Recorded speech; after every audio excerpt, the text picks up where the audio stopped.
नमस्कार अमरावती। मराठा आरक्षण आंदोलनाचे नेते मनोज जरांगे पाटील यांच्या कथित वक्तव्याविरोधात अमरावतीत तेली समाज आक्रमक झाला आहे।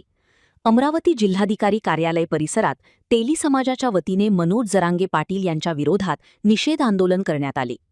पालकमंत्री तथा महसूल मंत्री चंद्रशेखर बावनकुळे यांच्या विरोधात मनोज जरांगे पाटील यांनी अपमानास्पद, अश्लील आणि जातीय स्वरूपाचे वक्तव्य केल्याचा आरोप तेली समाजाच्या पदाधिकाऱ्यांनी केला आहे।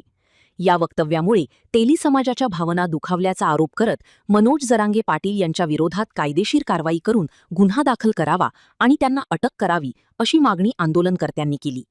जरांगे पाटील यांच्यावर तातडीने कारवाई करण्यात आली नाही तर राज्यभरातील तेली समाजाच्या वतीने तीव्र आंदोलन छेडण्यात येईल असा इशाराही यावेळी देण्यात आला।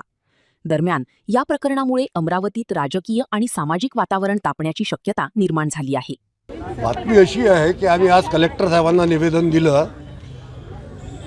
महाराष्ट्र प्रांतिक तैलिक महासभा अमरावती विभागाद्वारे ज्याचे राष्ट्रीय अध्यक्ष माजी खासदार रामदासजी तडससाहेब यांच्या नेतृत्वाखाली की जरांगे पाटलांनी जे काही वक्तव्य केलं, सन्माननीय बावनकुळे साहेब जे महाराष्ट्र शासनाचे महसूल मंत्री आहेत तथा अमरावती जिल्ह्याचे पालकमंत्री आहे, अशा प्रकारचं वक्तव्य करणं, त्यांच्या स्वतःच्या चरित्रावर वक्तव्य करणं हे फार चुकीचं आहे।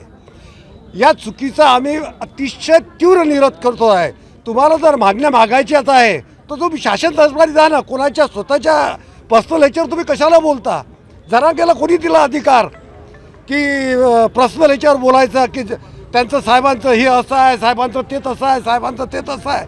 म्हणजे काय पोरखेळ लावला का महाराष्ट्रामध्ये त्यांनी? म्हणजे मुख्यमंत्र्यांना ते शिवा देतात, उपमुख्यमंत्र्यांना ते शिवा देतात, महाराष्ट्राच्या मंत्र्यांना ते शिवा देतात। म्हणजे यांना कोणी अटकाव कोणी करणारं नाही आहे का? एवढ्यापर्यंत जर ते असतील तर त्यांनी एक लक्षात ठेवावं की महाराष्ट्र प्रांतिक तैलिक महासभा जर का त्याच्यावर कारवाई केली नाही, त्याला जर अटक केली नाही तर महाराष्ट्र प्रांतिक तैलिक महासभा पूर्ण महाराष्ट्रात आंदोलन छेडेल। अजूनपर्यंत त्यांनी ओबीसी हा निघालेला बाहेर पाहिलेला नाही आहे। ज्या दिवशी ओबीसी रस्त्यावर उतरल ना तर जरांगेला एक सांगून द्या आमच्याकडनं की तुला रस्त्यावरही चालणं मुश्किल करून टाकू आम्ही, जर तू असा बावनकुळे साहेबांच्या बाबतीत असं वक्तव्य करत असशील की त्यांचं पोट असं आहे, त्यांचा चेहरा असा आहे, त्यांचं हे असं आहे। हे कोणी अधिकार दिला त्याला? त्या अधिकाराचा गैरवापर करू नका। मला लोकशाहीचा हा गैरवापर करू नका लोकशाहीचा। लोकशाहीच्या माध्यमातून तुम्ही जा, लोकशाहीच्या माध्यमातून तुम्ही लढा, त्याला आमची ना नाही आहे। पण तुम्ही जर कोणाच्या पर्सनल याच्यावर आणि विशेष करून आमच्या जिल्ह्याच्या पालकमंत्र्यावर बोलत असाल तर हे आम्ही कदापि सहन करून देणार नाही। त्याचा आम्ही जाहीर निषेध करतो। जर त्याला अटक झाली नाही तर आम्ही महाराष्ट्रभर आंदोलन करू।